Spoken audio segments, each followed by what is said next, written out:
Hi again then guys, and so, the news keeps on coming. The fourth video of the day so far, all exciting new tidbits of news coming from GT Sport, and once again thanks to the HSG Discord server, to Touareg V10 in particular on that server, and of course you can join in with us in the conversation over there by clicking the link down below.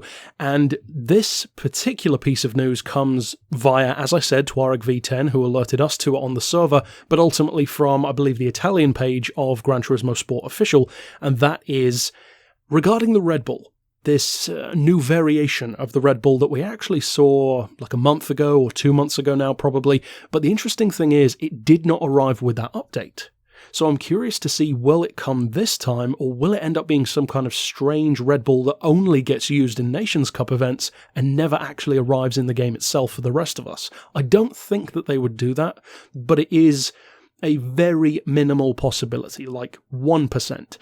Because, of course, we saw it before, and it didn't arrive in the update. Now we're seeing it again. Will it arrive this time? Here's hoping. And for those who are unfamiliar with that variation, we thought it was called the X2014 Competition, and it was a V12 version with, if I recall correctly, a lower downforce setup with a slightly smaller wing, I think it was. So a little bit more of a challenge, and funnily enough, a little bit more of an old school approach to a RedBull with less downforce, bigger V12 instead of the, V6, I think that the car usually uses, in a very similar way to a modern Formula car. But it's got a new name. It's the X2019, and that I think is very cool, because even though, of course, it's still an X2014 underneath as the base model, it doesn't have as much of a radical redesign that the X2014 had compared to the 2010 and 2011.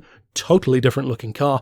This one isn't quite that much different, but still, the fact that it has a new name is pretty cool. I know a lot of us were wanting an update to the X car series from the RedBull lineup, so interesting potential vehicle that could be arriving as well. If nothing else, we're getting the chance to see it again in action in those online events, and we'll have to see if and when it drops. But, as I said before in the other videos, continue following this channel, of course, for more leaks and news and all kinds of crazy stuff, especially today, it would seem, for Gran Turismo Sport. And, of course, I'll see you next time. But for now, as always, thanks for watching.